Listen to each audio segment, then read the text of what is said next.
alto de la Plaza de Mayo, el pueblo argentino parte hacia las cárceles bajo la consigna de libertad inmediata a los presos políticos. Me abrieron las puertas y nos fuimos. Y la gente, cuando íbamos saliendo, que nos metían arriba los camiones para llevarnos a Cielo Feliz, ¿de dónde nos llevó al Congreso? ¿Dónde nos llevaron? No me acuerdo dónde nos llevaron.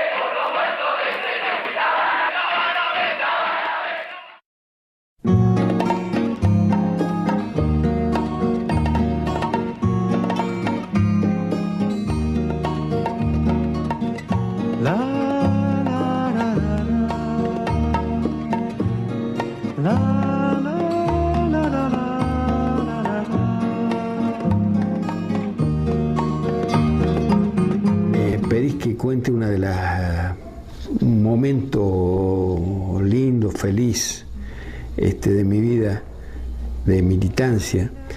Y yo me acuerdo en este momento de lo que fue el aniversario del Cordobazo en el 73. Y me acuerdo del escenario levantado acá, a pocas cuadras acá, en calle San Juan, y la figura de Agustín Tosco, y la figura de Atilio López, y la figura de Dorticós, presidente de Cuba. En estos momentos se hace presente en esta concentración el presidente de Cuba, Osvaldo Dorticós Torrado, en compañía del gobernador de la provincia, doctor Ricardo Bregoncano. Y yo en ese momento fui con Mercedes,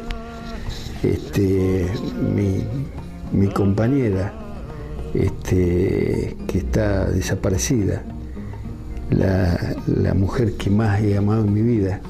Y fui con Marianita, nuestra hija, que había nacido 10 días antes, y que la llevábamos la sacábamos por primera vez, y que era una bebita muy chiquita, y que la llevábamos a esa fiesta tan hermosa, tan imponente. Y ahora comienzan a hablar representantes de 4 organizaciones guerrilleras que han sido liberados recientemente. Habla Domingo Mena, representante del Ejército Revolucionario del Pueblo. Compañeros, la jornada del 25 de mayo en que las masas populares arrebataron a los presos de las cárceles, en que las masas populares han impuesto una democracia, no debe ser negociada. Compañeros, en este momento la dictadura ha reculado, pero no está derrotada ni mucho menos. La burguesía ya está conspirando entre bambalinas para derrotar al pueblo. Por eso no debemos bajar la guardia, por eso debemos seguir movilizando a la clase obrera, por eso debemos seguir combatiendo al imperialismo yanqui, a las empresas y al ejército contrarrevolucionario. Caminando, ¿desde cuándo? Caminando, caminando, caminando, caminando, caminando.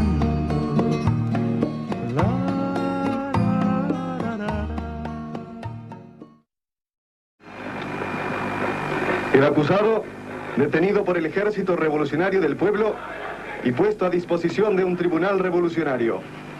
Alemán está acusado de gravísimos delitos contra la clase obrera y el pueblo y contra los intereses del Estado, de los que deberá responder ante un tribunal revolucionario. Esos delitos... Y bueno, entonces, ¿qué pasa? Nosotros ahí, cuando sucede la libertad de los presos, vemos que... que hay que responder al gesto de Cámpora con un gesto del lado nuestro. Y el gesto era indudablemente cambiar la línea esa y y aceptar la propuesta de tregua. Claro, a nosotros nos resultaba eso difícil por lo que veíamos, pero bueno, pero estábamos dispuestos a eso, entonces agarramos y liberamos a un comandante de gendarmería de apellido Nasib que teníamos preso, después enseguida a Aleman, que era un contraalmirante que había sido jefe de inteligencia de la Armada, que también teníamos preso, también lo liberamos.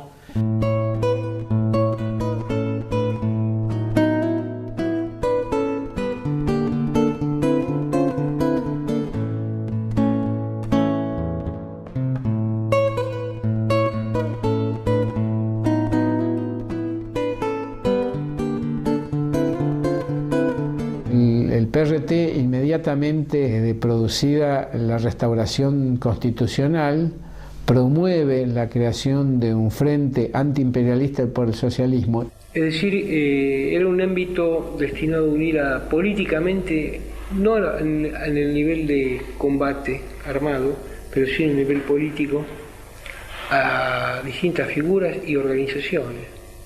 Y en esa conformación del frente político, por supuesto, nos encontramos con el PRT, nos encontramos con el OCPO, nos encontramos con alguna gente de los curas del tercer mundo y constituimos el Frente Antiimperialista y por el Socialismo como una estructura política de masas.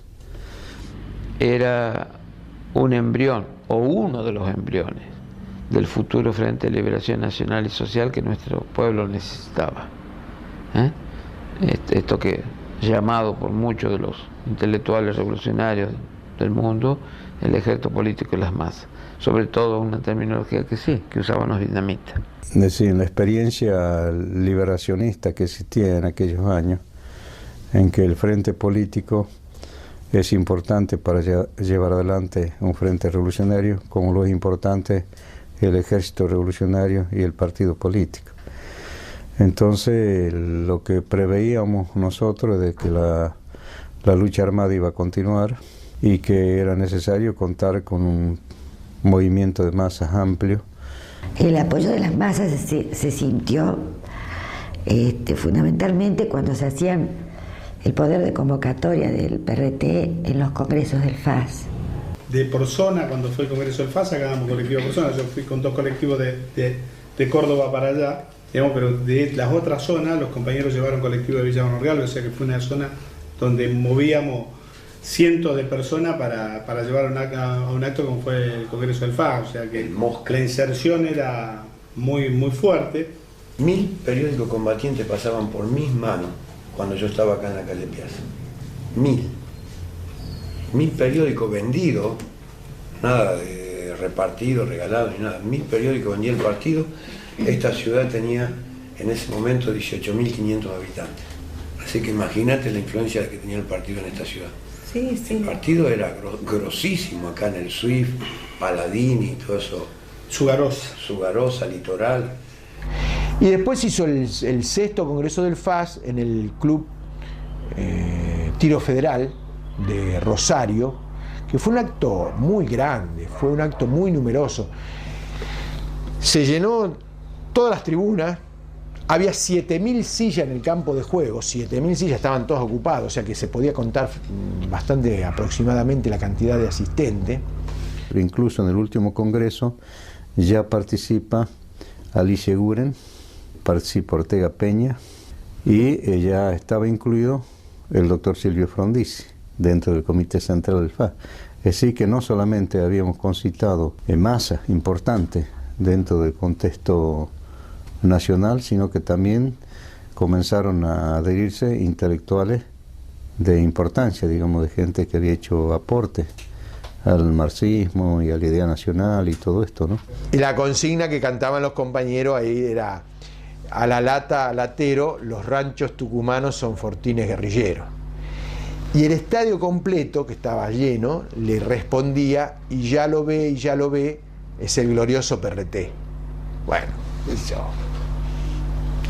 Y yo creo que fue la primera vez que pudimos ver qué grande que era el PRT, ¿no? Cómo movilizaba el PRT en el Congreso del Chaco, en el Congreso de Rosario. Yo tuve oportunidad en el de Rosario de estar en una parte alta y ver cómo iba llegando y se iba copando Rosario, ¿no?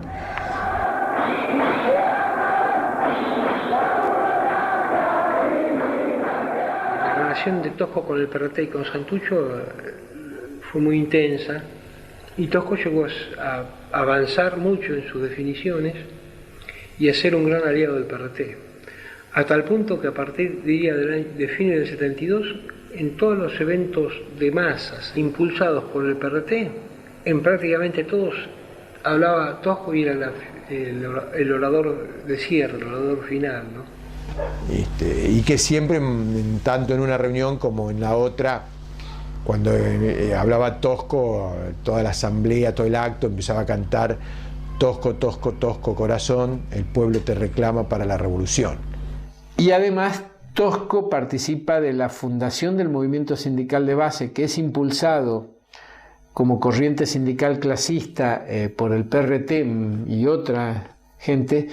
Durante esos años, y especialmente a partir del 73, 74, en cada centro fabril se forma el comité de fábrica, que son células de propaganda encargada de ingresar a la fábrica, al centro fabril, nuestro periódico, y además de conformar un boletín fabril, donde desde la visión del socialismo y del partido se analizaban los problemas concretos de cada fábrica, incluso los problemas de producción, tendiendo al control obrero. Y en Perquis se dio la situación durante el 74 que desde el comité de fábrica del partido y desde el centro delegado se hacía un verdadero control de la producción y se negociaba con la patronal en función de ese control de la producción.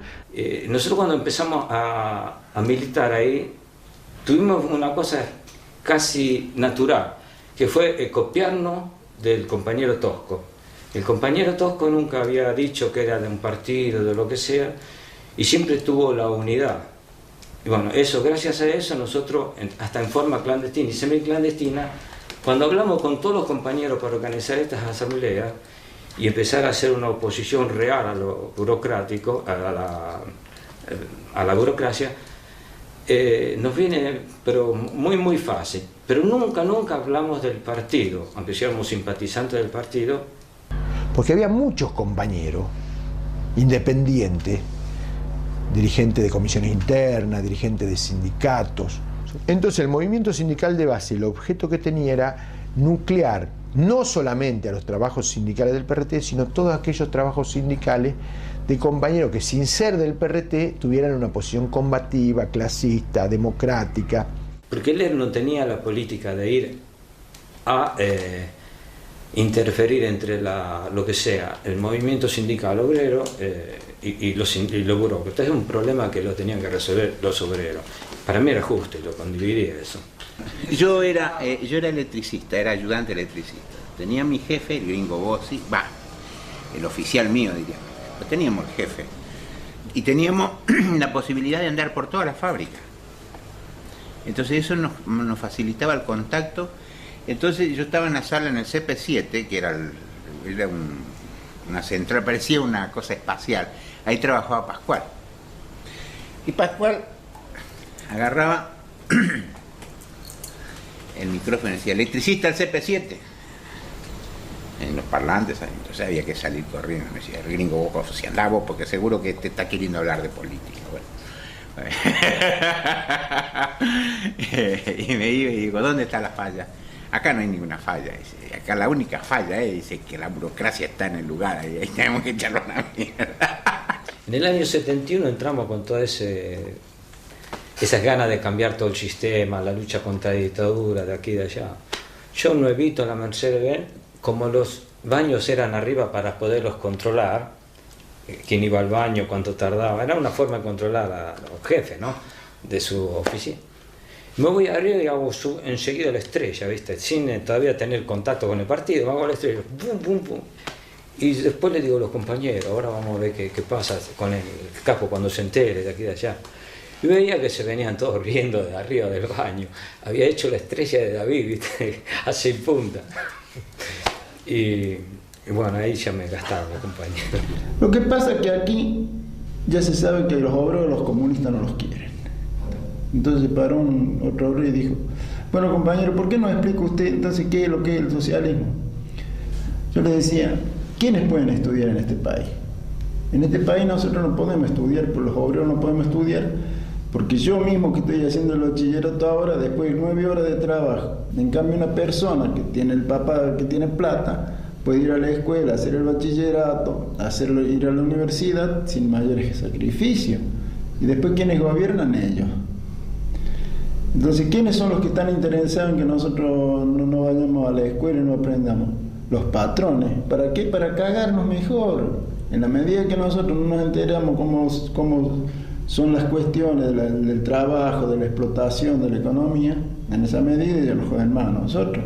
Mi familia tenía tierras. Vendí las tierras y me compré una máquina. Contraté a un obrero. Compré la materia prima.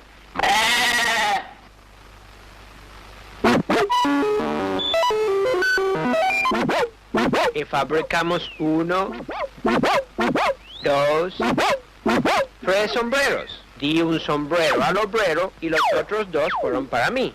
¿Para qué quería yo 2 sombreros? Vendí un sombrero y compré otra máquina y otro obrero que produjeron 2, 4, 6 sombreros. Le di 1 a cada obrero y los otros 4, claro, fueron para mí. El de la idea. Vendí otro sombrero, compré otra máquina y en fin, aquí me tienen, todos contentos y nadie protesta. ¿Aló? Habla Juan Soto, estudiante. Oiga, quiero inscribirme para hacer la revolución. Pero, bueno, de lunes a viernes, menos los jueves porque juego tenis. Y tampoco cuando llueva porque soy un poco propenso a los resfríos. ¿Cómo?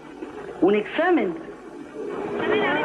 Hay que rendir un examen. Bueno, voy al tiro para allá. Hasta luego. Tabicado es una jerga que se ocurrió en esa época para, viene de la palabra tabique, para explicitar la compartimentación de las formas organizativas. Entonces, tabicado era que un equipo o célula estaba compartimentado, tabicado de otro, o sea que no conocían su lugar de actuación, su lugar de vida. Tabicados son sus nombres y no conocía su lugar. Entonces muchas veces había que concurrir a un lugar y entonces había que ir tabicado. ¿Y cómo haces para ir tabicado? Bueno, pues tenías que ir acompañado de un compañero, sea en un vehículo o a veces en ómnibus o a veces caminando decenas y decenas de cuadras para desubicar al que se tabicaba, que tenía que hacer el esfuerzo voluntario de andar con anteojos negros y mirar hacia abajo para no reconocer los lugares. Esa era la forma de ir tabicado. Tener un minuto es tener una respuesta, una argumentación cuando alguien te pide tu identidad o qué estás haciendo, quién es el tipo que tenés al lado. Apenas sé tu nombre, me encuentro contigo en un bar, para que me entregues algo o darte algo, que vayamos juntos a algún lugar. Y en eso entra la policía y te pregunta quién soy y no sabes. Nos separan, te preguntan quién soy. Si vos no sabés quién soy, fuiste. Y si yo no sé quién soy, fui. Entonces estaba ese minuto donde arreglábamos, bueno, era la prima de ellos, te conocí en la universidad, estabas venido, hace 3 veces te vine. Entonces fuimos a una cosa, en una confitería y te dije, che, ¿por qué no nos encontramos y ahora estamos acá? Y llama minuto porque eso dura un minuto, al minuto se dan cuenta, si no la agarraron, si el tipo no se la creyó, en un minuto te agarraron, digamos. Es más, tema de las reuniones bien hechas partidarias, empezaban, primer tema, minuto. Cada reunión tenía, antes de empezar cualquier tema, tenía que tener un minuto armado. Nosotros teníamos un léxico que los militares usaban en una época para detectarnos. Una de las cosas que hacían cuando te subían a un camión, las redadas gigantescas que hacían en la época previa y posterior a la dictadura, era decirte qué minuto tenés. Y si un compañero le contestaba, no, yo no tengo ningún minuto, cagaste, porque la palabra minuto no lo usaba cualquiera. Lo mismo pasaba con los documentos falsos. Había compañeros que andaban con documentos falsos para resguardar su identidad porque, bueno, estaban estaban con captura, estaban clandestinos, y le preguntaban el nombre, le preguntaban la edad, y de repente le decían, te voy a hacer una pregunta y tenés 3 segundos para contestarla si no vas al camión. ¿Cuál es? ¿De qué signo sos? Y había más de uno que fallaba ahí. O sea, uno se acuerda, cuando le dan un documento nuevo, se acuerda de decir, bueno, me llamo Juan Pérez, nací el 4 de enero del 72, pero no se le ocurre muchas veces pensar de qué signo soy. Mi papá es tal cosa, mi dirección es tal, qué sé yo, que son todas las figuras del documento, pero de qué signo soy. Y la gente sabe de qué signo es. Entonces, si te olvidas de esto, porque algún problema tenés. Eso lo usan los militares, es bueno aprenderlo eso. Este tipo de películas tiene que servir para aprender ese tipo de cosas también. ¿Cómo posaría para un póster revolucionario?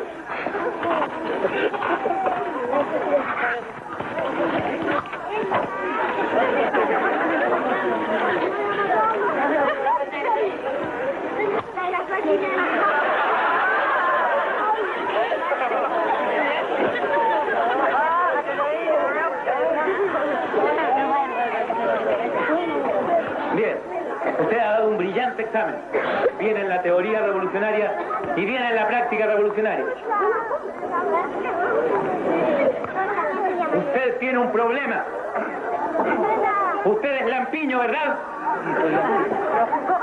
Usted sabe que no hay movimiento revolucionario sin pelos revolucionarios.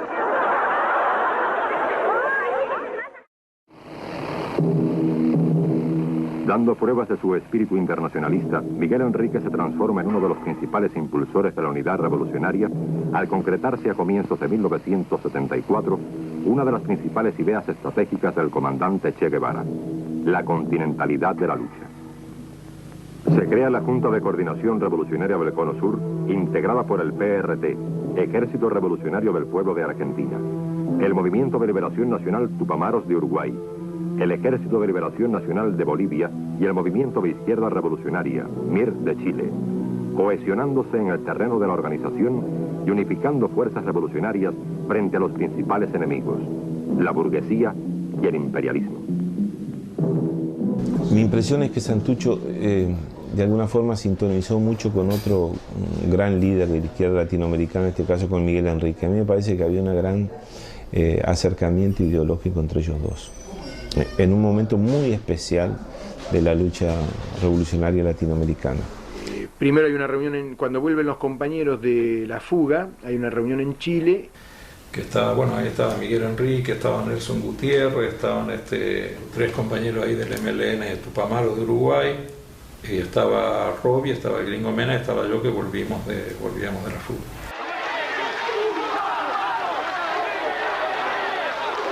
El Movimiento de Liberación Nacional, Tupamaros, desde sus inicios, se pronunciaba por la continentalidad de la lucha, ¿no? Es decir, entiende que la acción guerrillera en el Uruguay es parte de una batalla que se va a dilucidar en toda América Latina. Desde que el Che Guevara escribe su mensaje a los pueblos de la tricontinental, donde plantea... Habría que formar especies de junta de coordinación revolucionaria que sean capaces de generar una estrategia de conjunto continental para enfrentar la agresión del imperialismo.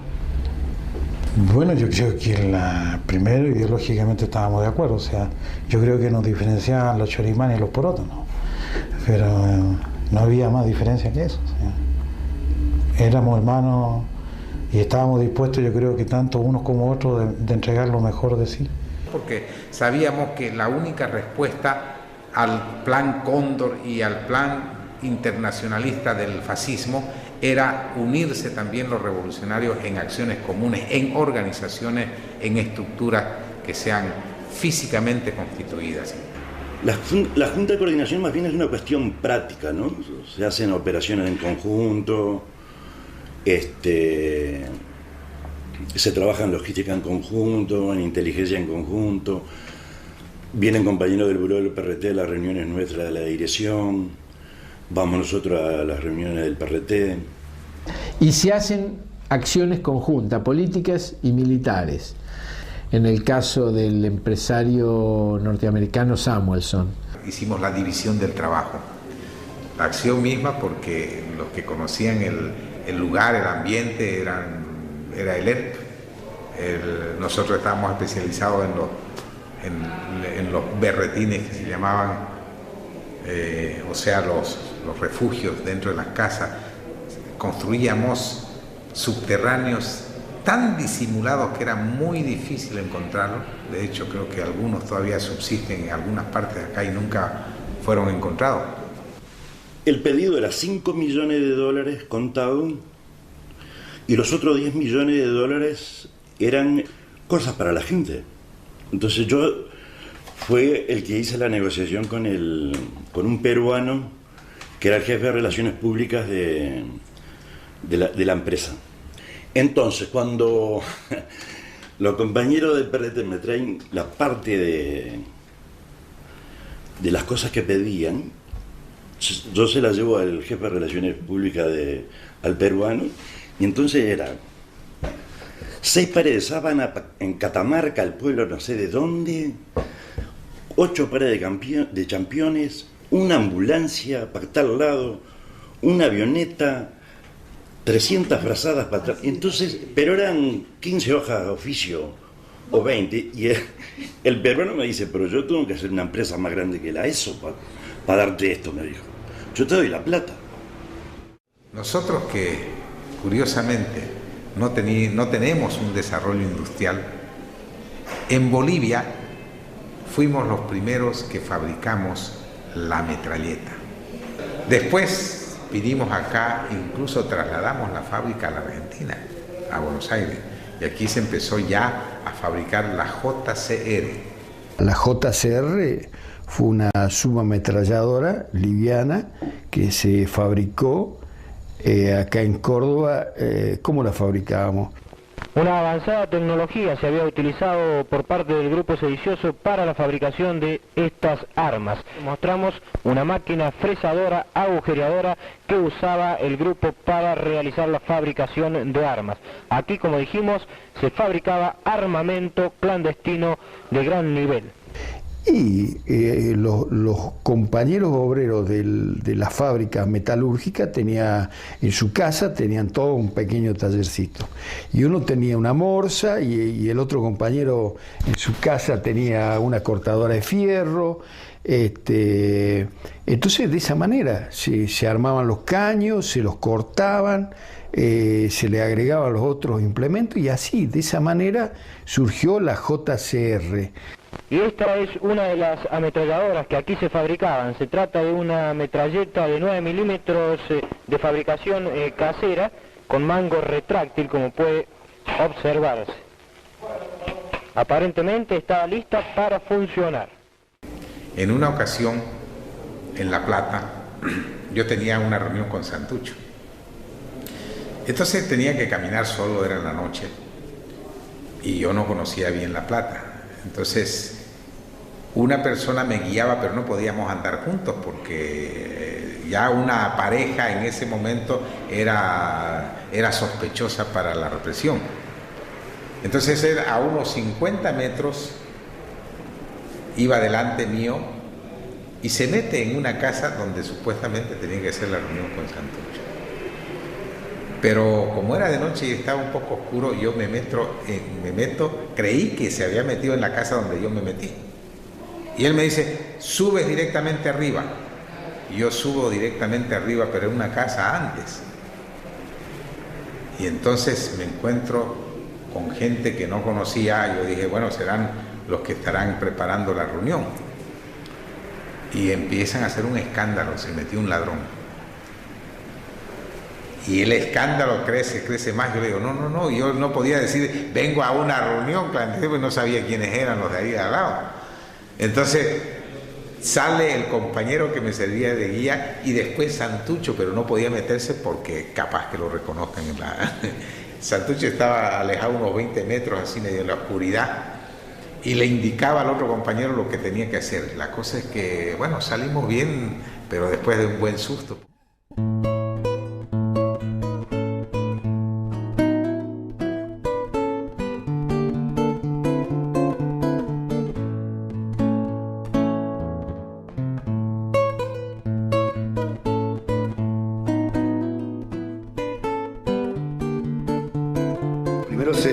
había decidido sacar un diario y ahí empezamos a buscar el nombre.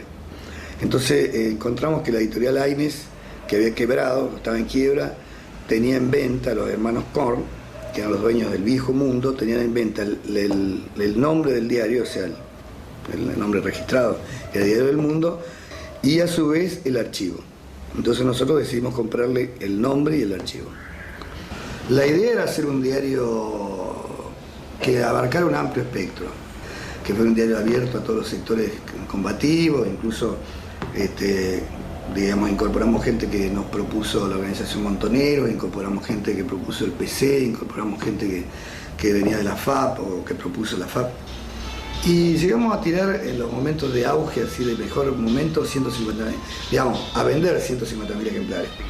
En la madrugada, un grupo armado redujo a los serenos del edificio y hizo estallar dos poderosos artefactos explosivos que prácticamente han destruido las rotativas de la empresa, que imposibilitan de esta forma entonces la impresión normal del Mundo. Señor Manuel Gallero, usted es el director interino del diario El Mundo. ¿A qué sector atribuyen o a qué grupos pueden ustedes atribuir este atentado? Mire, nosotros creemos que el atentado está claro en cuanto tenemos en cuenta la línea del periódico. El periódico ha denunciado permanentemente el pacto social y el fascismo. Y pensamos que solamente son esos grupos que se asientan en la burocracia sindical y política los que pretenden silenciarnos en este momento. A partir del ataque, de un ataque que tuve cuando volaron la imprenta de Coctal, es que hacíamos guardia todas las noches, todo, incluido de la dirección para abajo, todo. Y bueno, vino una etapa muy complicada del diario. Vino nuevas clausuras, después nos volaron al local, nos atacaron al local de Sarmiento. Bueno, se tuvo el diario El Mundo de Buenos Aires, que no duró mucho tiempo porque el gobierno popular lo ilegalizó. Se tenía la revista El Quincenario Nuevo Hombre, que se editaba en Buenos Aires, que también el gobierno popular lo ilegalizó. Y en Córdoba se tenía una revista que tenía una aparición cada 3 semanas o cada mes, que se llamaba Posición de Córdoba en el País.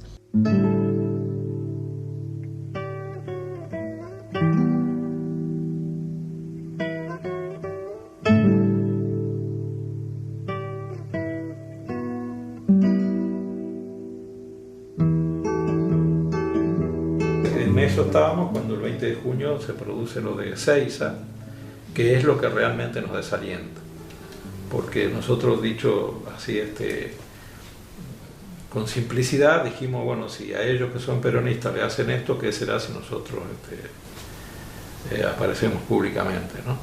Y justo se da una nueva crisis del peronismo, el autogolpe del 8 de julio del 73, en que es derrocado Héctor Cámpora como presidente. Lo ponen interinamente a Lastiri, que era presidente de la Cámara de Diputados, yerno de López Rega. No le correspondía a Lastiri, le correspondía a Alejandro Díaz Vialet, que era presidente del Senado. Lo hacen salir del país porque no era del palo de la ultraderecha peronista. La ultraderecha peronista asume el gobierno, más allá de su poder. Y toda otra serie de elementos reaccionarios, como el ministro de Economía Selvar, el ministro de Bienestar Social, López Rega, toda una serie de enemigos de la clase obrera y el pueblo, que dirigen, que tienen un peso mayoritario dentro del movimiento peronista en este momento.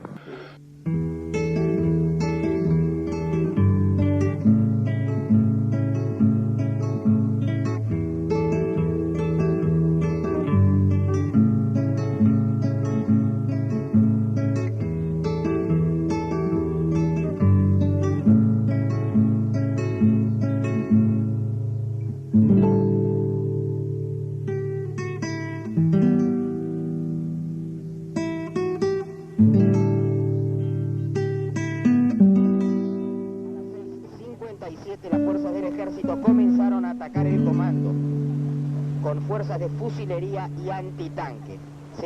Digamos, ¿qué fue Sanidad? Fue la respuesta al autogolpe del 13 de julio. Fue la respuesta a la renuncia de Cámpora, la subida de Lastiri. Son respuestas políticas, no respuestas militares. No estábamos aislando de las masas, objetivamente no aislábamos de las masas. Las masas veían una cosa como, bueno, Robin Hood. A pesar de eso, la situación era tan convulsionada que no está muy interiorizado de los problemas de la época, se puede llamar a engaño pensando que nosotros teníamos un rechazo popular por haber seguido con la lucha armada. Y fue la época que más crecimos en toda la historia del PRT. Pasamos de 400 militantes a más de 5.300, más de 5.000. Sí, es cierto, se incorporó mucha gente. Creo que también ahí cometimos errores muy graves. Entonces el PRT propone participar en las elecciones que se habían abierto para septiembre del 73, donde iba a participar la fórmula Perón-Perón, que se haga una unidad electoral antiimperialista y socialista, y se lo propone directamente a Tosco, con Jaime como fórmula completa. O sea, Armando Jaime era el secretario general de la CGT clasista de Salta y miembro del Frente Revolucionario Peronista, bajo el lema Unidad Obrera y Popular contra la dictadura, contra el imperialismo y sus lacayos. Y otro lema agitativo era peronistas y marxistas por la patria socialista.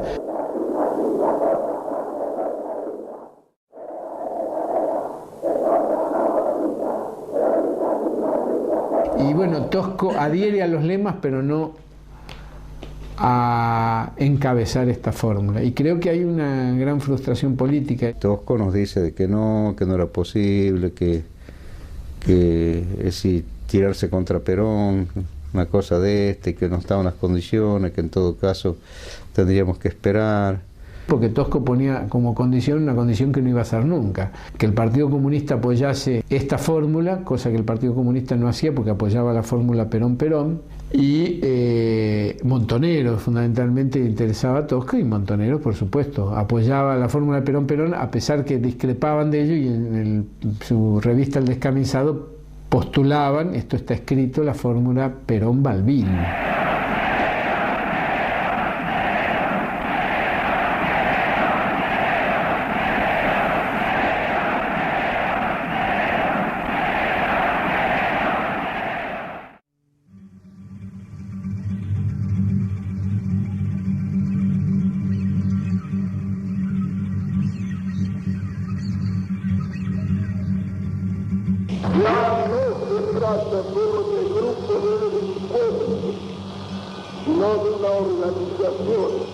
que actuando con objetivos y dirección foránea atacan al Estado y a sus instituciones. Es la delincuencia asociada a un grupo de mercenarios que actúan mediante la simulación de móviles políticos tan inconfesables como inexplicables. En consecuencia, el gobierno nacional, en cumplimiento de su deber indeclinable, tomará de hoy en más las medidas pertinentes para atacar el mal en sus raíces, echando mano a todo el poder de su autoridad y movilizando todos los medios necesarios.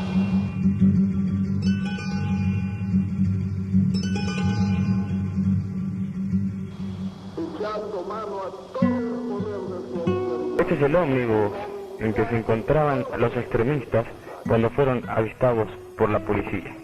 En el interior del vehículo se estaban cambiando de vestimenta, presuntamente para intentar el copamiento del Regimiento 17 de tropas aerotransportadas con asiento en la ciudad de Catamarca. La ciudad de Villa María, distante 140 kilómetros de nuestra capital, se vio conmocionada por un hecho protagonizado por una célula extremista declarada ilegal. Los acontecimientos se sucedieron más precisamente en la fábrica militar de pólvoras y explosivos.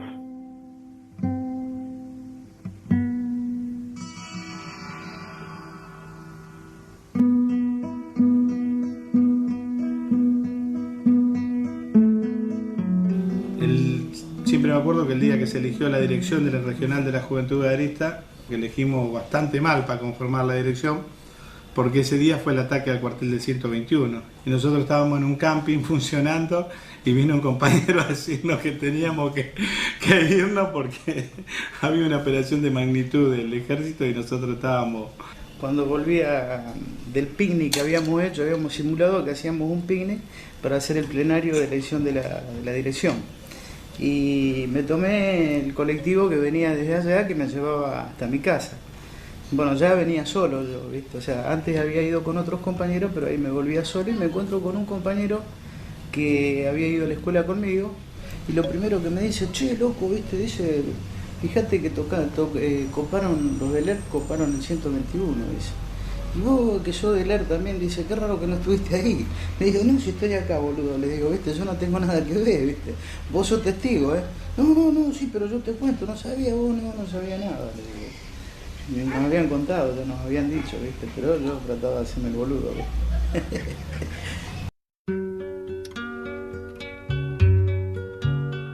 Al hombre del mameluco, al que inventó la alegría, al de las manos de fierro, al de la cara blandita.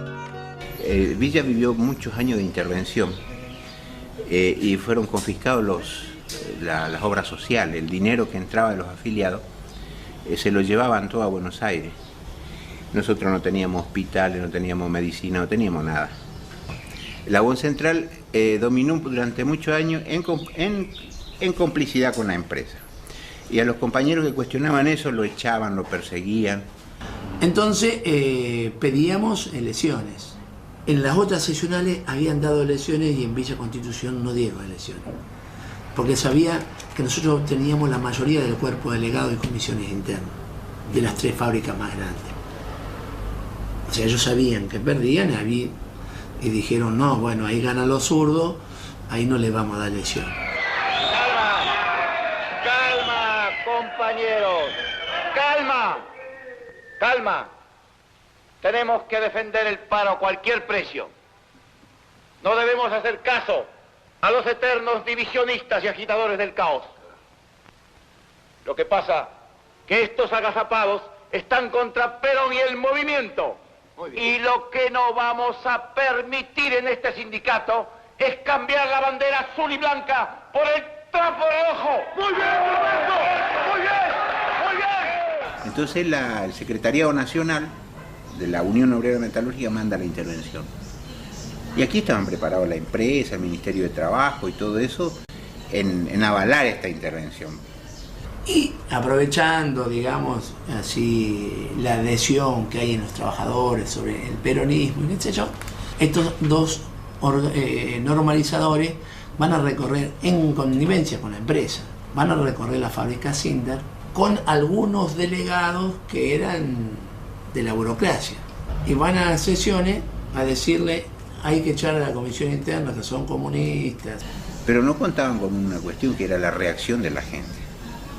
Entonces formamos unos piquetes, entraban todos los compañeros, no se va nadie, piquetes en la puerta, asamblea, con los 2 turnos. Y explicamos lo que era la situación y lo que era la burocracia y la complicidad de la patronal, bueno, y los traidores de turno. Entonces decidimos tomar la fábrica. Y de pronto lo esperado, algo azul trepa a la cima, son todos los mamelucos que corren como la brisa y salen de todas partes y se acaba la mentira y van o mueren cantando. Cada cual casa su vida. Entonces un día yo le digo, Pascual, yo te voy a invitar a Rosario. Y le digo, te voy a llevar a ver una película. Y daba ese día Metelio, que es la historia del militante de la clase obrera comunista en Italia. O sea, cuando se forma el socialismo, los sindicatos. Y él quedó asombrado de todo eso. Se veía expresado en todo eso, ¿no? Y volvió a la fábrica. Dice, vos sabés la película. Le contaba a los muchachos cuando se reunía ahí. Vos sabés, dice, cómo los compañeros luchaban. Dice, eran anarquistas, eran socialistas. Y esos viejos sí que tenían huevo de avestruz. Dice, mirá nosotros dónde estamos, la burocracia, dice, todo, dice, bueno. Entonces un día me decía él, a ver, contale vos. Entonces yo le hablaba de los anarquistas, de la lucha de la clase obrera en Argentina, la formación de todas esas cosas. A veces quería ser medio académico, ¿viste? Él me decía, vos sí que viste mucha película, El hombre del mameluco de la hierba que alivia, la encontrarás si la buscas, rebelde y recién nacida. Y no solamente tomamos la fábrica Sinder, sino que tomamos Marathon y Mekon. Y paramos todas las 3 fábricas. Mandan a un grupo represivo y ahí es donde, bueno, los compañeros le habían dicho a los gerentes que ellos vinieran a la oficina de un subsuelo, que era la oficina de personal, que se quedaran ahí. Eran rehenes, pero sin violencia. Nosotros se le dijo a esa gente de que ellos eran la seguridad nuestra. Mire, si están ustedes acá, digamos, ellos nos van a mandar a reprimir. Esto está tomado en serio. Y aquí vamos a caer todos. Hoy se discute si los tanques con agua eran de solvente o de agua, que era... No, que fuera lo que fuera. Ellos nos atacaron porque justamente estábamos en igualdad de condiciones. ¿Qué le parece si fijamos una cifra de 20.000 pesos por cada operario que despidamos? Ustedes tuvieron una experiencia nefasta por no consultarnos a nosotros. Les tomaron la fábrica. Perdieron millones en eso. Y ahora me vine a pichulear 5 o 10.000 pesos. Pero en fin, dejémoslo en 20.000 pesos por cabeza. Yo creo que el movimiento de Villa Constitución se pudo consolidar primero por el apoyo de los metalúrgicos, ¿no? Y después por el apoyo de la población. Y en ese apoyo tuvieron que ver mucho las mujeres de los compañeros. O sea, se organizó una comisión de mujeres en donde recorrían los negocios, las instituciones y explicaban por qué estábamos luchando los metalúrgicos. Y bueno, así viene la negociación del 16 de marzo. El 16 de marzo levanta bandera blanca, capitulan ellos. Los compañeros salen a la calle, envueltos en el pueblo, recorre sus calles con entusiasmo, se firma el acta, en donde la empresa, la patronal y el Ministerio de Trabajo y todo eso se comprometen, la Unión Obrera Metalúrgica, a dar elecciones, creo que en 60 días. Y las elecciones recién son en noviembre del 74. Y asumimos nosotros el 1 de diciembre, como comisión directiva de la UON, el 1 de diciembre del 74. En esa época los compañeros no se animaban a hablar públicamente ni a apretar así. Entonces yo me subo al muro del sindicato que todavía no estaba terminado y de ahí leo un recorte diario de la vida que se estaba dando Rucci en España. Y entonces la gente se enardeció. Y toda esa participación que tuve, que fue muy corta, diríamos, le gustó mucho porque era toda una... Por primera vez la gente se animaba a ir a apretarle el cogote al burócrata, se terminó el miedo. Y que se mueran los lobos, lo que siempre se decían, el peso lo arregla todo. Que se mueran los que mataban sin culpa al chico de la camisa y exprimían al obrero, dejándolo seco en vida. Que se mueran, que se mueran, que se mueran, que se mueran, que se mueran. ¡Aplausos para el compañero Barrera!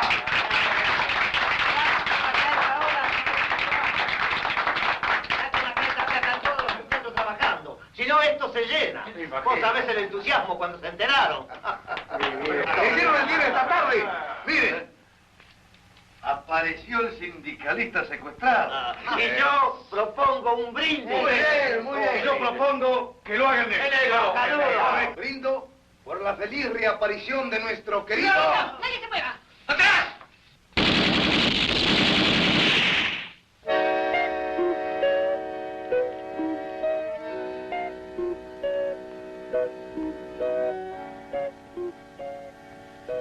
Al pueblo. El Comando Obrero Rosales Saldaño. Cuando se termina la película ya es el 73, ya hay más libertad, ya hay más posibilidades. Pero Raimundo dice, bueno, no, ya hay que darle una propuesta a esto. ¿Quién lo mata? ¿Por qué lo mata? Y él, por sus pistolas, hace ese final. Filmamos cosas que no se habían filmado, ahí yo empiezo a participar, hay secuencias, ya participo yo para filmar, ya está el movimiento, está el sindicalismo de base, no me acuerdo qué grupo, nos ligamos a ello, entonces digo, no, hay que incorporar esto a la película, porque hay que mostrar que hay otra cosa respecto a la burocracia. Y entonces lo fui a ver yo para ver si se podía, si podía cambiar el final, porque eso no coincidía con la línea nuestra, porque total la película era ficción, era en base a una historia real que relataba, y no se pudo porque ya había salido a circulación, pero sobre todo para nosotros era muy importante eso porque estaba todo otro sector que resolvía las contradicciones internas, los tiros, digamos. Nosotros pensábamos que eso había que resolverlo con el que estaba armado, pero no entre nosotros, digamos. La llama en la guerrillera, porque trataba de en los montes, por medio de Chile y mar, pasa la guerra los Tucumán, por el verde fusil en mano, anda la guerra los Tucumán. De aquí saliendo, vos podés venir, ustedes pueden hacer, agarran la ruta y entran a San Pablo. De San Pablo, aquí no está marcado, pero antes de cruzar el río Luna, hay el casco del viejo ingenio. Allá en los cañaverales, cuando la noche viene bajando, entre los muros de los fogonazos de los disparos, entre los muros de los fogonazos de los disparos. Nosotros ya considerábamos, después de la caída de Cámpora, la asunción de Lastiri primero, después vinieron las elecciones aquellas de Perón y Isabel y toda la actividad represiva que se venía incrementando con el gobierno de Perón, Isabel y Perón incluido. Nosotros veíamos que la situación iba hacia un deterioro que iba a llevar a la reiteración de una confrontación más abierta aún que la que se estaba dando. Entonces, dentro de ese criterio es que se decidió preparar a un grupo de compañeros, unos 100 compañeros, en el terreno, o sea, en el propio monte, para que hiciera entrenamiento a la espera de que una decisión política dijera, en tal fecha lanzamos la guerrilla rural. Esa era la idea inicial. Estábamos haciendo un curso político y militar, en realidad militar político, porque de política veíamos historia del partido, historia argentina, la parte del curso historia argentina, y después era todo táctica militar, ¿no? De la guerrilla, es decir, toma de pueblo, asalto, emboscada, marcha, todo lo que de la actividad militar de la montaña, digamos. Y resolvimos ahí hacer una operación y después nos licenciamos hasta la resolución del partido en cuanto a si hacíamos la guerrilla rural o no. Habíamos preparado una serie de comisarías para tomar, que habían ido compañeros hacia abajo para chequear, pero esos compañeros caen, que son Pecho Bardach, Colorado Marco y no me acuerdo cómo se llama. Manuel Lloren. ¿No? Manuel Lloren. ¿Y en qué circunstancias cae? En la causa del café con leche se llama. No, pues de Puebla al Monte. Tuvimos todo un periodo de entrenamiento y teníamos que ir a hacer unas camionetas para ir a hacer alguna acción después.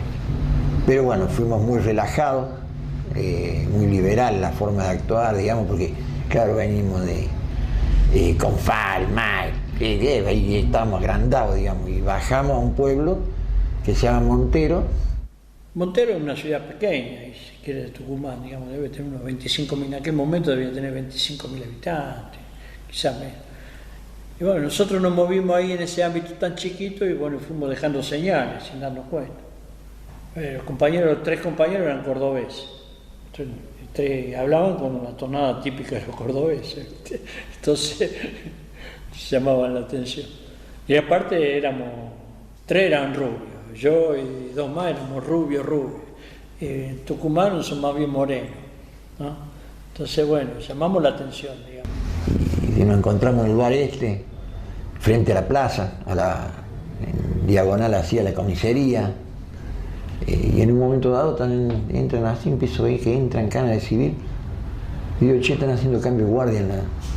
No, venían a buscarnos, venta Marcito Rodia. Yo había comprado plasticola, pues se me salía la foto del documento con la humedad, eso, la había pegado y lo tenía ahí arriba. Era el 74, entonces bueno, me cagan a palo, pero no es lo mismo que caer en el 76, ¿no? Esa fue la manera, el combate de café con leche, porque fuimos a tomar un café con leche ahí. Porque teóricamente no estábamos en el monte, pero ya cuando nos detectan, bueno, ya está cantado que estábamos.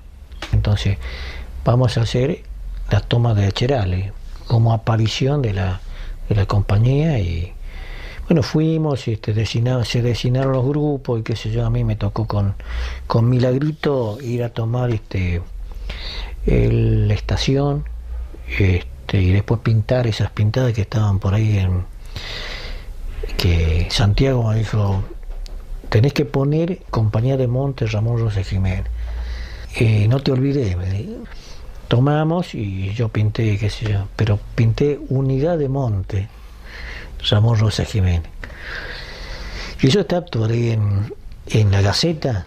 Al día siguiente había Unidad de Monte. Yo me sentía como, digo, el protagonista, digo, estoy haciendo historia.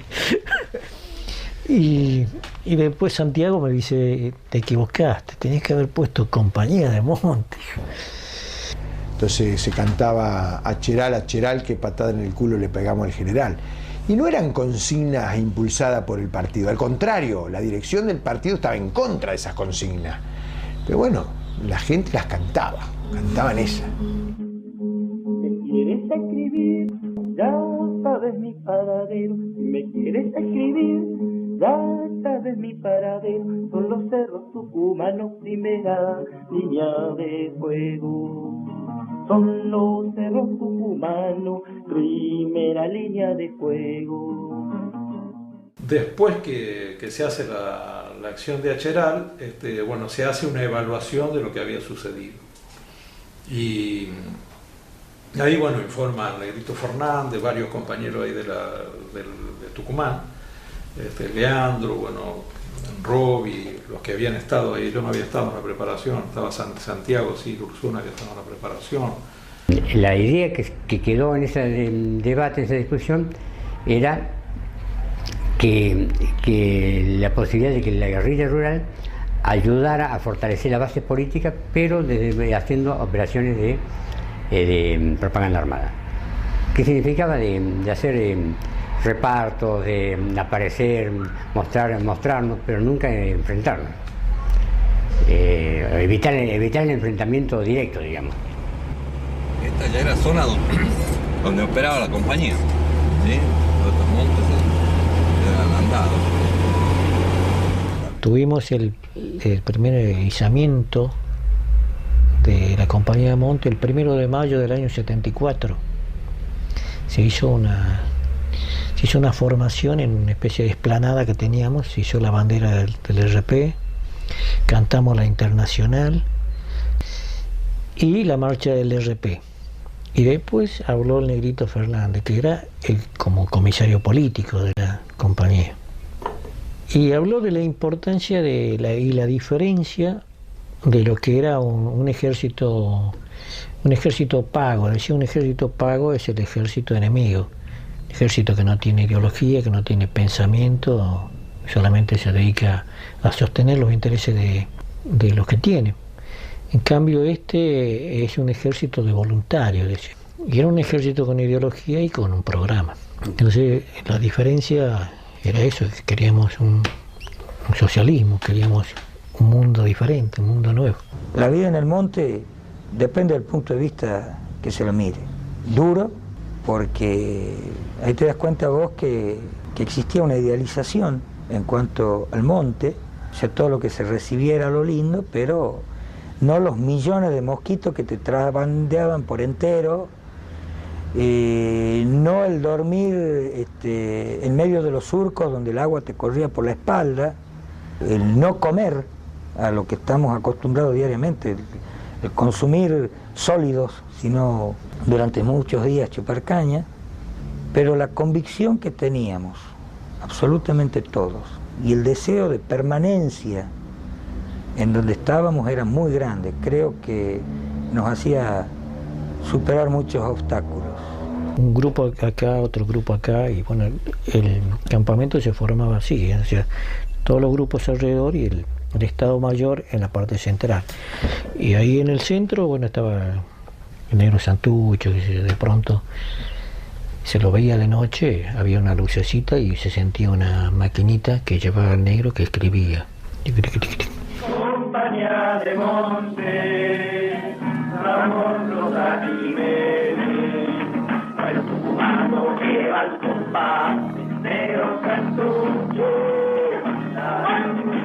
pues el tucumano que va al combate, negro Santucho, comandante.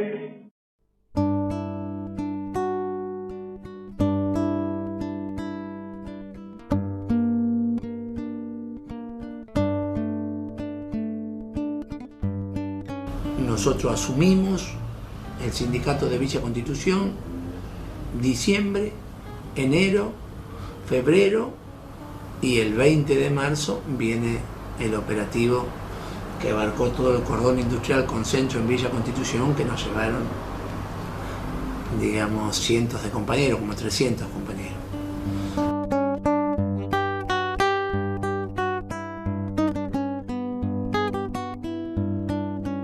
Todo el mundo te va a contar su experiencia parcial. O sea, te va a contar que estuvo en la plaza, el que vio llegar a los autos, ¿te das cuenta? 40 autos que se estacionaron frente a la comisaría, que bajaron, tomaron posesión de la comisaría, bajaron gente que no eran policía ni militares, elementos parapoliciales abiertamente, en forma muy desembosada, actuando, empezaron a recorrer las casas, a detener a la gente, empezaron a llevar a la comisaría. Hay una huelga que dura casi 60 días, 59, 60 días, empiezan a matar compañeros. Nosotros nos salvamos porque estábamos presos. Pero ahí yo creo que se jugaron varias cosas. Y bueno, a partir de eliminar todo eso, fue el trabajo muy sistemático que hizo lo que después van a dar el golpe. El preparativo para el golpe fue todo esto. Sembrar el terror, desmovilizar, paralizar a la gente, eliminar los organismos de masa. Y bueno, después tuvieron terreno libre. Cuando interviene en Villa Constitución, dice Balbín que se justifica la intervención a Villa Constitución porque hay una guerrilla industrial. Balbín, en definitiva, fue una persona que, digamos, ayudó a que la represión se consolidara, ¿no? Hablando de la guerrilla fabril. Lamentablemente eso lo dijo en un discurso y, bueno, él jugó en contra de los trabajadores.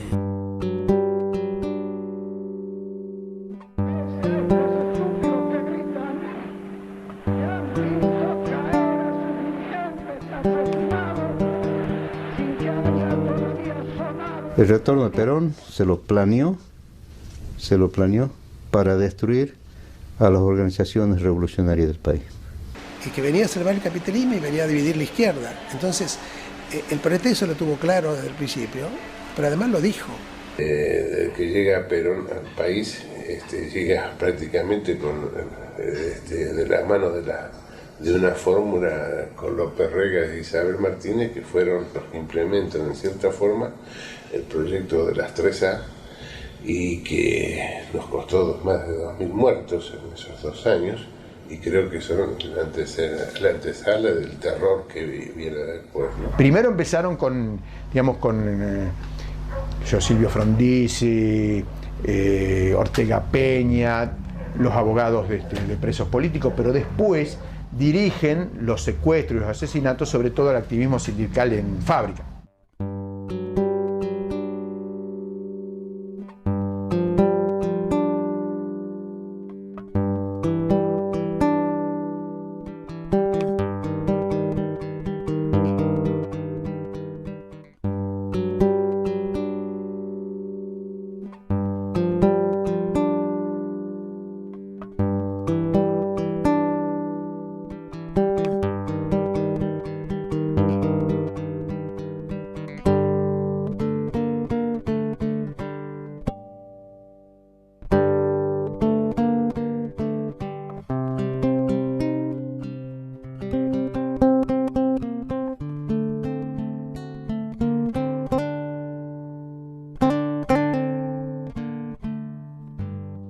Nos debemos haber movido, en general podríamos decir, desde Arcadia hasta San Pablo, ¿no? En ese pedazo. ¿Ves? Entonces, claro, el enemigo nos tira aquí el cerco. Nos disloca en términos militares cuando separa, nos disloca entre 11 y 14 mil hombres en este radio. Del otro lado de la montaña y de este lado de la montaña. Dificultosamente, un camión militar se acerca a la zona donde está operando la fuerza de los delincuentes subversivos. El operativo que le llamaron Operativo Independencia, que lo largan en febrero del año 75, o sea, unos meses después de Acherar, ¿no? Cuando va a venir la intervención del ejército a Tucumán, el operativo Independencia, nos reúne a Tilo y Santillán y nos informa qué es lo que había, pero nos informa qué es lo que había así nomás, medio por encima. Como nosotros habíamos participado en el paro activamente, ellos nos tenían bien quiénes eran, de dónde eran, cómo éramos y todo eso. Bienvenidos.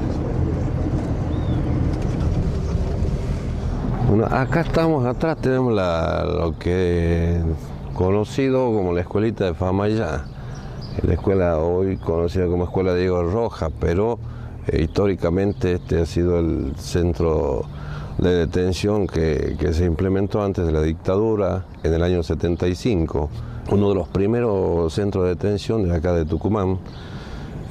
Luego fueron implementándose otros como de Ingenio Baviera, Ingenio Lules, pero por acá en el año 75 prácticamente pasaban todos los que eran detenidos, hacían un paso por acá.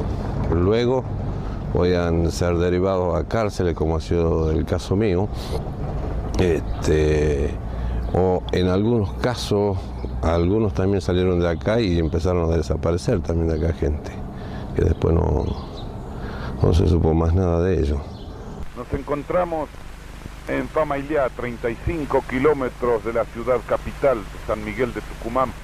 Desde aquí se manejan las tropas en operaciones contra la subversión, contra la delincuencia subversiva, cuyos brotes se encuentran apenas a 10 kilómetros en los cerros. Entonces, bueno, ahí comienza el operativo Independencia y que desarrolla toda una gran presión represiva sobre la población.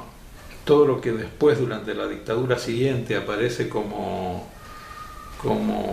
masificación de la represión, ya en Tucumán comienza a existir a partir de entonces. Comienzan las desapariciones, bueno, se agudiza todo el control y todas las arbitrariedades más grandes sobre la población, bajo la sospecha de ser apoyo de la guerrilla, ¿cierto? Entonces que él nos proponía salir del país o quedarse en el país en algún lugar guardado, y que la FOTIA se encargaba de darle un sueldo, pagarle el alquiler y solventarle todos los gastos que tiene cada dirigente que se vaya. De los 37 o 38 que estábamos ese día, 35 me parece que eran, o 34, no estamos de acuerdo de salir de la provincia ni a entrar a escondernos, que sino que la FOTIA tenía que ponerse al frente de esto para resguardar a sus dirigentes. En mi caso, yo vine de acá a fines de mayo, me detienen e inmediatamente me trasladan para acá, para la escuela. Acá las aulas eran ocupadas como lugares de detención, donde estaban, de acuerdo a los días, mayor o menor cantidad de gente, pero casi siempre estaban llenas, vendados, esposados, constantemente en el suelo, acostado, no te podías mover. Y de ahí por turno iban sacando a otras aulas que funcionaban como salas de interrogatorio. Que eran salas de tortura, ¿no? Entonces eso se divide en dos etapas, una primera donde está Abdel Vilas, un general que se tildaba de peronista. Y después viene Bussi, ya a partir de finales del 75, con una política diferente que era producto de aprendizajes que él había hecho, de técnicas que se utilizaban en la guerra en Vietnam, que consistía en lo que le llamaban la conformación de aldeas estratégicas. Entonces, la misión de eso era controlar a la población, marcar presencia en la población, una como represión efectiva y otra para afectar psíquicamente, desalentar el apoyo a la guerrilla, que realmente subsistía del apoyo de la población, ¿cierto?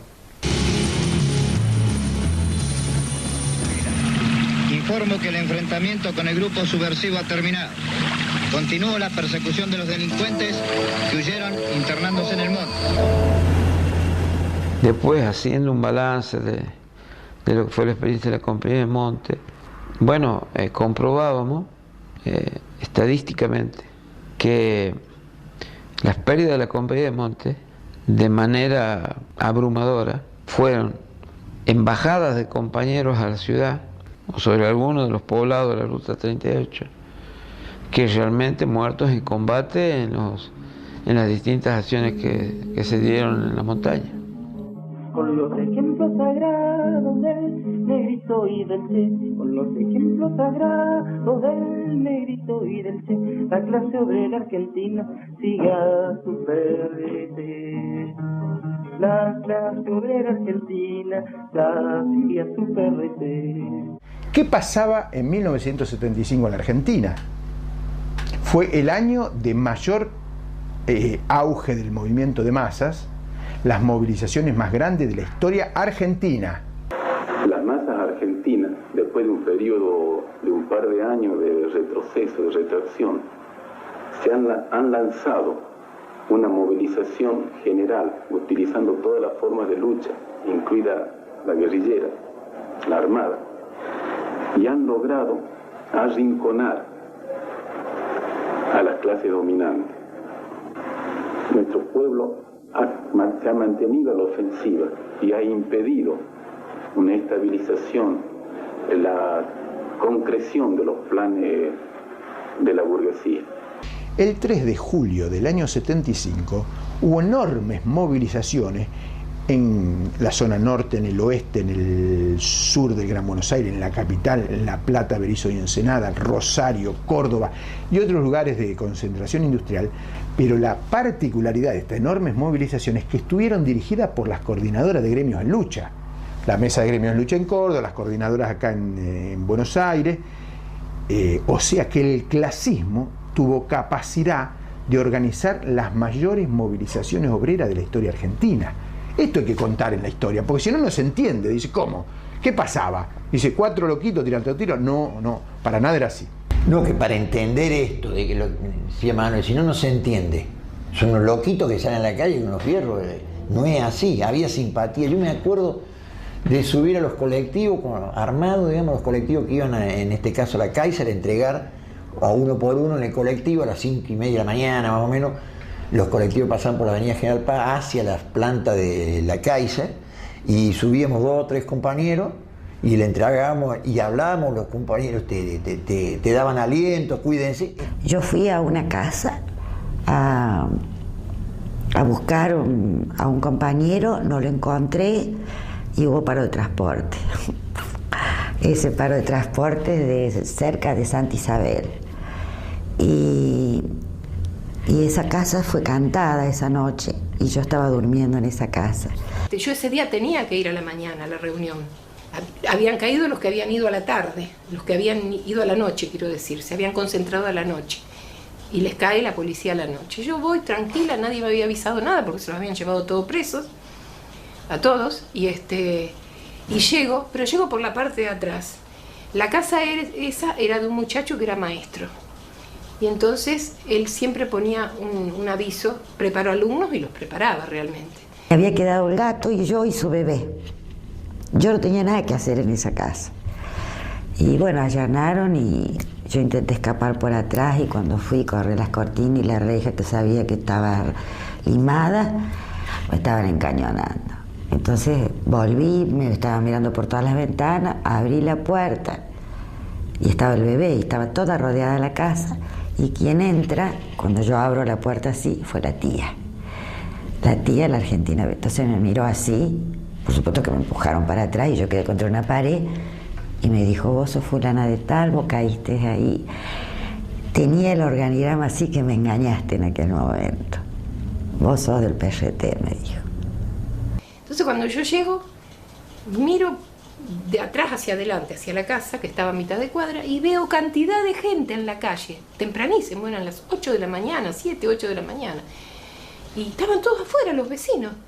Y entonces me llego hasta la primera casa de la esquina, y le digo: señora, ¿usted no sabe dónde vive el maestro que prepara alumnos? Ay, hijita, me dice, váyase, así me dijo, que estamos todos afuera para avisarle a los que llegan como usted, me dice, y hágase como que es mi amiga y béseme, así todo rapidito, porque esos que están en ese Fiat chiquitito en la esquina son de la jefatura y están esperando que llegue alguien. Entonces yo me pongo a besarla, ¿qué tal? ¿Qué esto? ¿Qué aquello? Y la señora me responde, no la conocía, y dice: pero venga, yo la voy a acompañar, vamos a ir a rezarle a la difunta Correa, porque la estaba cerquita. Dice: agárrese del brazo mío como si fuera mi comadre, cualquier cosa, usted es mi comadre y yo soy tal, y me da el nombre. Y yo le doy mi nombre. Dice: y nos vamos a la difunta Correa, le vamos a poner una vela para que esta gente no se dé cuenta que usted es una guerrillera. Así me dijo, con estas palabras. Me acompañó, nos arrodillamos en la difunta Correa, le pusimos vela y el fitito nos siguió. Se paró al lado nuestro. Y ya cuando confirmó de que estamos prendiendo velas y esto, se fue. Y bueno, y ahí nos llevaron al gato, al bebé y a mí.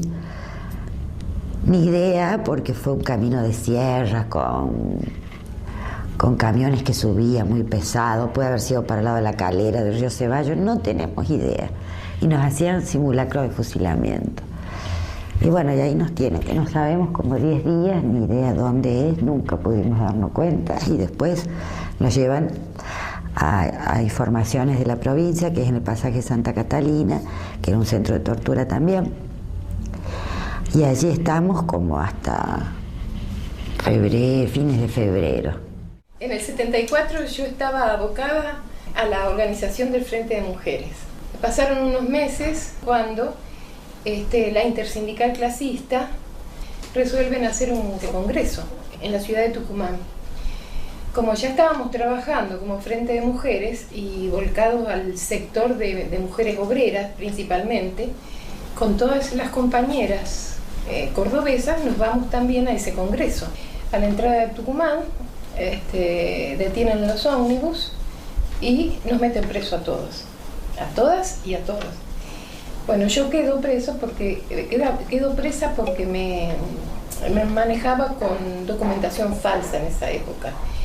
Esto se debía a que si no me manejaba con documentación falsa no podía ver a mi compañero, que era Enrique Gorriarán en esa época, porque como él estaba clandestino, si conocían mi casa, conocían mi actividad, me podían seguir y llegar a él, ¿no?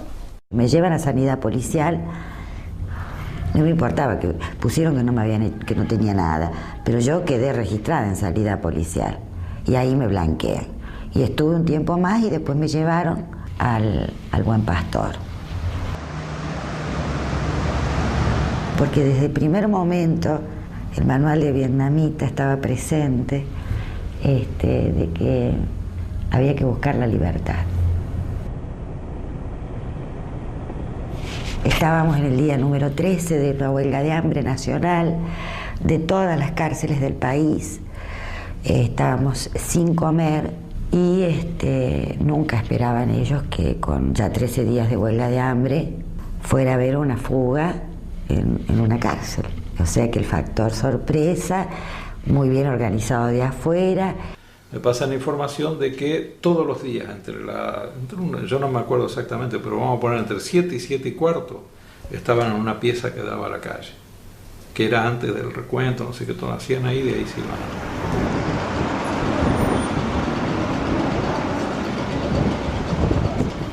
Entonces me voy de nuevo con el arquitecto y con el compañero, y eso, claro, tenía una reja grande.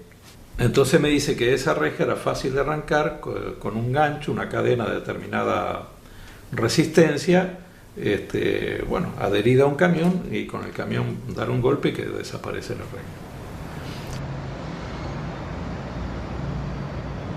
Nosotros nos fugábamos a las 8 y a las 8 menos 20 supimos que era la fuga. Teníamos 20 minutos para destruir todas las cositas que podía haber que quedaran de compromiso. En esos momentos en el techo estaba el doble de guardias, porque era el cambio de guardia.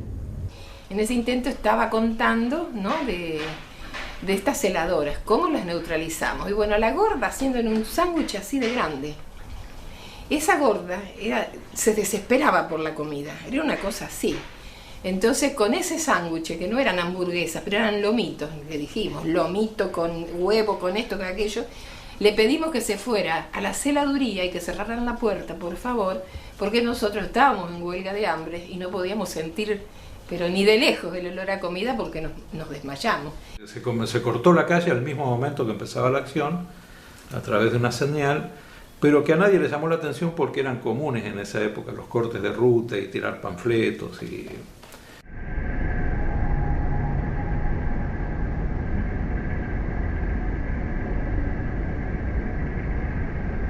Si bien esa ventana estaría lógica para saltarla de afuera, a nosotros nos quedaba realta de adentro.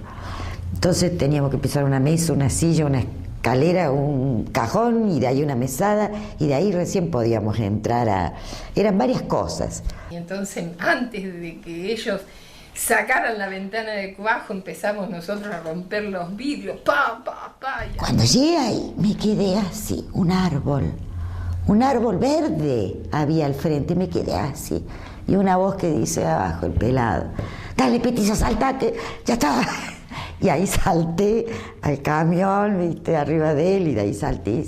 Y de ahí se fueron saltando, digamos, una por una, estaba ahí abajo, más o menos para el equilibrio.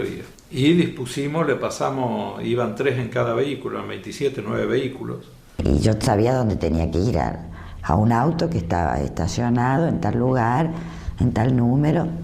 Entonces, bueno, habíamos organizado un montón de cortes de calles en la ciudad para detener el tráfico, salvo por donde nosotros íbamos a pasar, lógicamente. Bueno, y ahí, sigo avanzando y llego al auto, y cuando voy a subir al auto, el chofer era un compañero, Fierrito. Y entonces yo lo agarro de atrás y le digo, Fierrito, cállate, que para vos ya terminó, para mí recién empieza, dice. Lacabane, que era en ese momento un fascista connotado, era gobernador de la provincia, estaba en un acto en el Teatro Vélez Sarsfield, que hoy se llama Teatro San Martín, si no me equivoco, ahí sobre la avenida Vélez Sarsfield, que estaba a unos 200 o 300 metros de ahí. Estaba haciendo el discurso de la derrota de la subversión, totalmente aniquilada. Entonces, pero se ve clarita la secuencia, si tuvieran los archivos de Canal 10, creo que fue, alguien le toca por atrás, él en pleno discurso, y se ve que le dicen, se le fugaron las presas políticas al Buen Pastor, que se transformó. Y eran 27 compañeras, eso también políticamente, yo me acuerdo que cayó muy bien. Entonces salimos, y todas con los puños en altos, sacando el medio cuerpo de los autos, hasta la victoria siempre, a vencer o a morir por la Argentina, viva el histórico PRT, viva el RP, las monto sus consignas, la FAL, la FAP, todas son liberadas, era eso, ¿viste? En una nueva coyuntura política que aparece cuando el régimen político que dirige el peronismo, en este momento ya el peronismo tuvo un montón de gobierno en ese periodo, ya está por el gobierno de Isabel Perón y de Italo Luder según los momentos, y donde el país hay una gran crisis de dominación, donde el gobierno le cuesta muchísimo gobernar, donde aparece un fenómeno inédito que no se va a volver a repetir hasta ahora, creo, en la historia argentina. Hay un gobierno peronista y la gran masa obrera se rebela contra su política, sobre todo contra su política económico-laboral.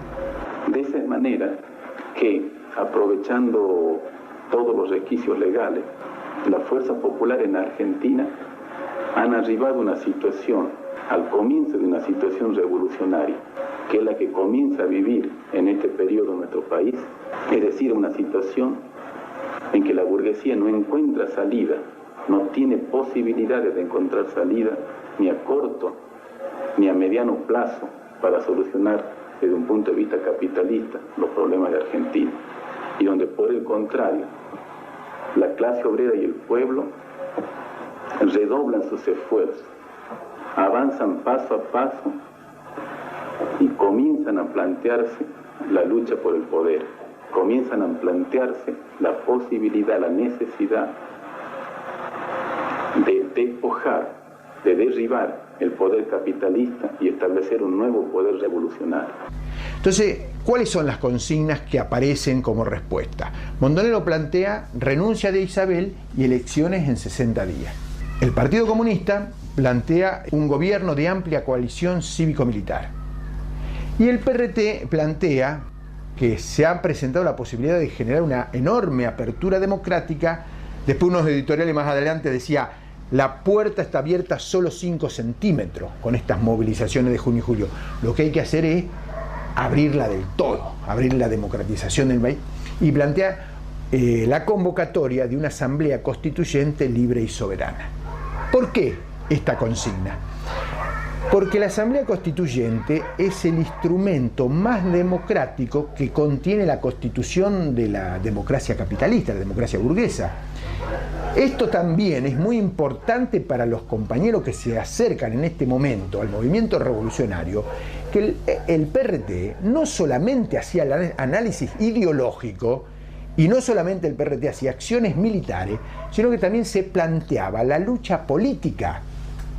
Trataba de dar la lucha en todos los frentes. Nosotros habíamos planteado la posibilidad de llevar la disposición a hacer una tregua, a cambio de que distintos partidos políticos tradicionales se sumaran o en conjunto formaran ellos un frente, digamos, antifascista y contra cualquier intento de golpe de Estado.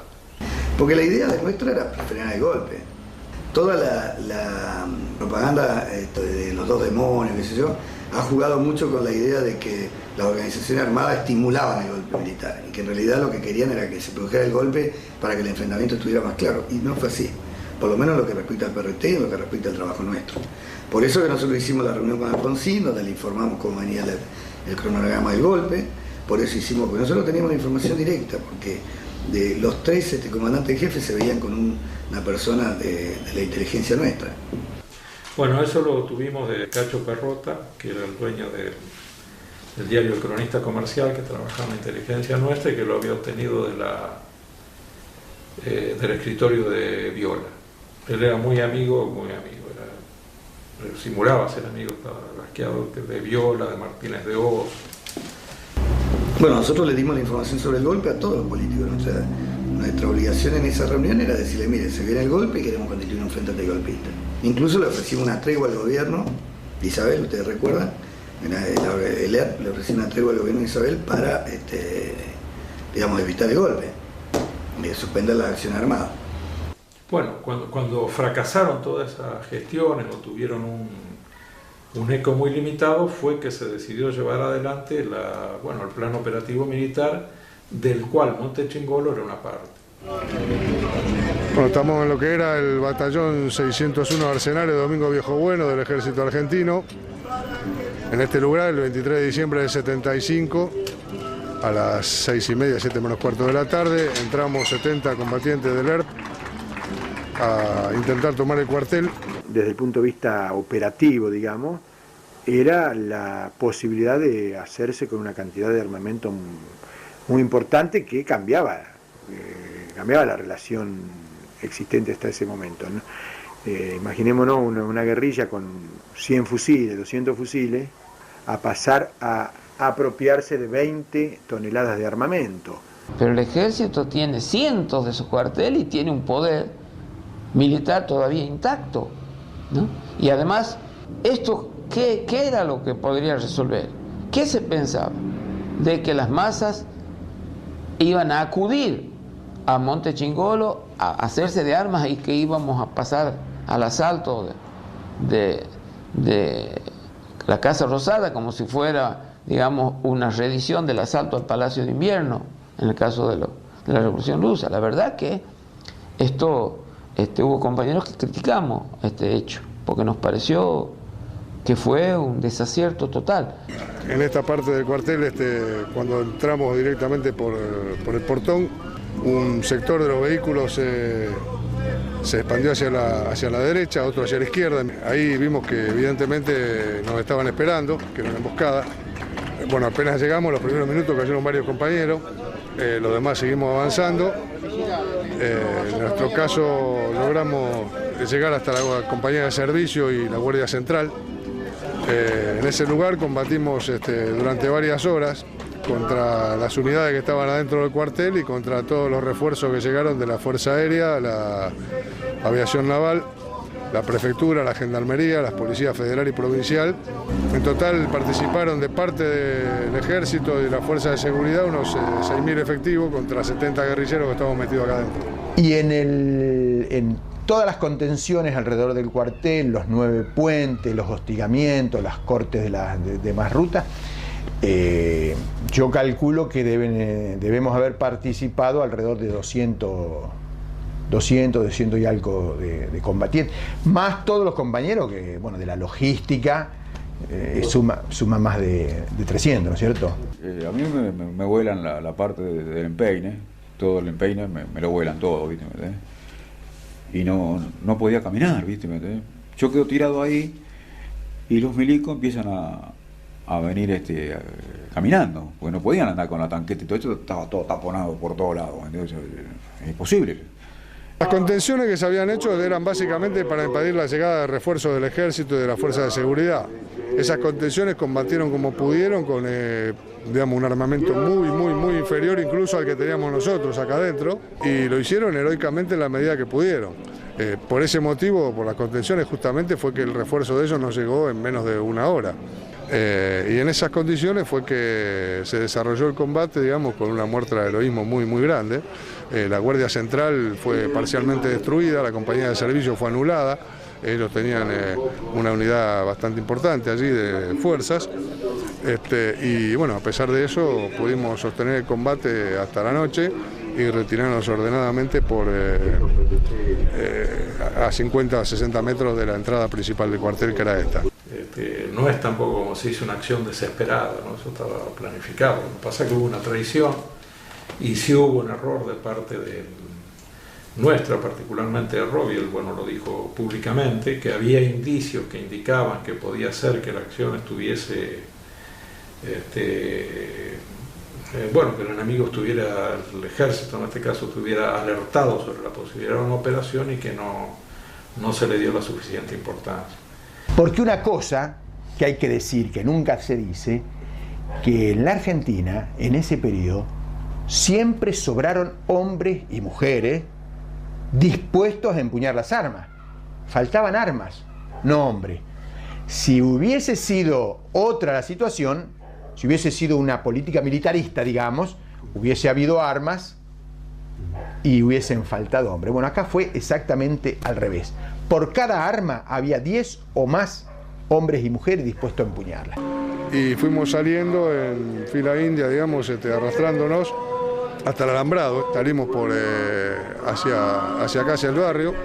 Estuvimos cruzando el barrio, nos topamos varias veces con unidades del ejército y de la policía aquí dentro del barrio, combatimos con ellos, se retiraron, seguimos adelante, pasamos a un descampado muy grande que había para el lado de los frigoríficos. Ahí estuvimos prácticamente toda la noche, en 2 ocasiones combatimos contra unidades del ejército de unos 200, 300 hombres. Digo combatimos porque ellos nos ubicaron, nos rodearon, tiraron algunas ráfagas y apenas le respondimos un poco el fuego, muy poco, porque no teníamos muchas armas, teníamos muy poca gente y heridos. Apenas vieron que había resistencia, como no sabían cuántos éramos, se levantaron y se fueron.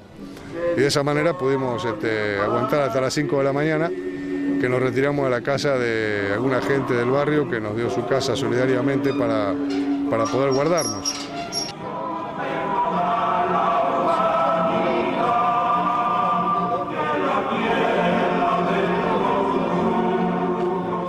Es decir, en ese sentido es una gran muestra de amor lo que hicimos, porque el elemento básico que nos guiaba en toda la lucha, tanto en Montechingolo como afuera, era el amor por el pueblo, el amor por nuestros hermanos, el amor por nuestra gente y el amor por la justicia. Una justicia que hacía muchos años, muchas décadas que en la Argentina no existía y que de todas maneras hoy tampoco existe. El amor no es una entelequia y una palabra para las novelas. El amor se demuestra cuando uno lo pone en práctica en la vida. Esto fue una puesta en práctica de la intensa, como yo llamo a Montechingolo, una intensa historia de amor. Y nosotros habíamos en el mes de febrero, o sea, un mes alrededor, no me acuerdo precisamente, pero un mes antes más o menos, denunciamos eso, la publicación en El Combatiente, el golpe. No decíamos que iba a venir un golpe, sino que iba a venir una gran represión militar sobre los sectores sociales y sindicales. Pero en realidad estábamos ya en conocimiento del golpe. Pero como digo, evaluábamos erróneamente o equivocadamente la reacción popular. Dispuesto a tomar un fusil. Y cuando la patria te llame, allí debes ir. En la primera línea no debemos de encontrar fin. Gritando a todos que habrá que vencer o morir. Si Hugo y Susana murieron aquí, ya nadie podrá detenernos, vencer o morir, vencer o morir, vencer o morir, vencer o morir, a construir un mundo feliz, vencer o morir, vencer o morir, vencer o morir.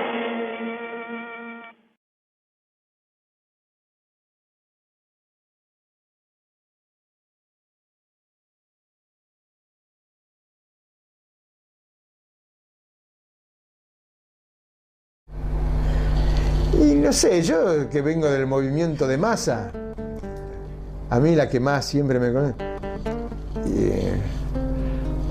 como hay uno que dice, en nuestro pueblo en armas, ya nada nos detendrá.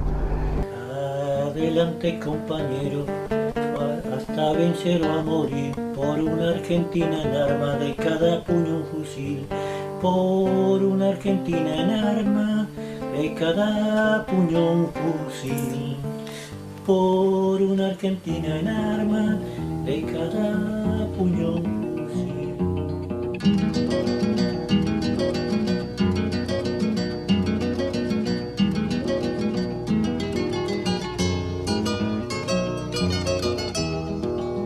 Allá en mi pago hay un pueblo que se llama No Me Olvides. Quien lo conozca que cuide su recuerdo como gema, porque hay olvidos que queman y hay memorias que engrandecen, cosas que no lo parecen, como el témpano flotante, por debajo son gigantes sumergidos que estremecen.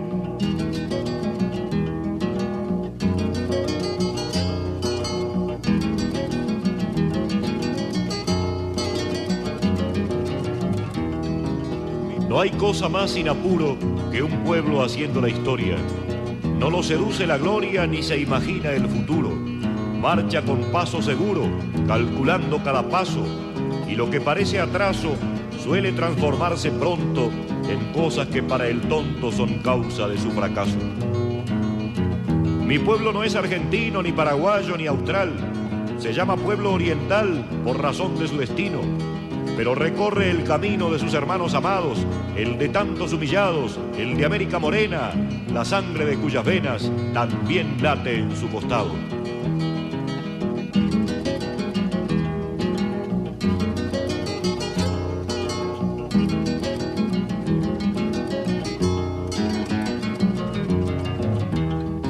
Mi pueblo no estuvo ausente, ni mucho menos de espaldas a la trágica y amarga historia del continente.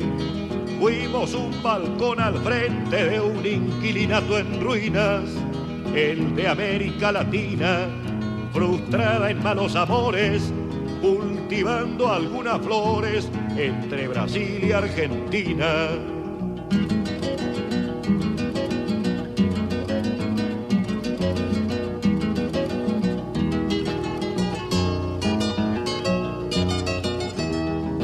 Así pues no habrá camino que no recorramos juntos. Tratamos el mismo asunto, orientales y argentinos, ecuatorianos, fueguinos, venezolanos, cusqueños, blancos, negros y trigueños, forjados en el trabajo, nacimos de un mismo gajo, del árbol de nuestros sueños.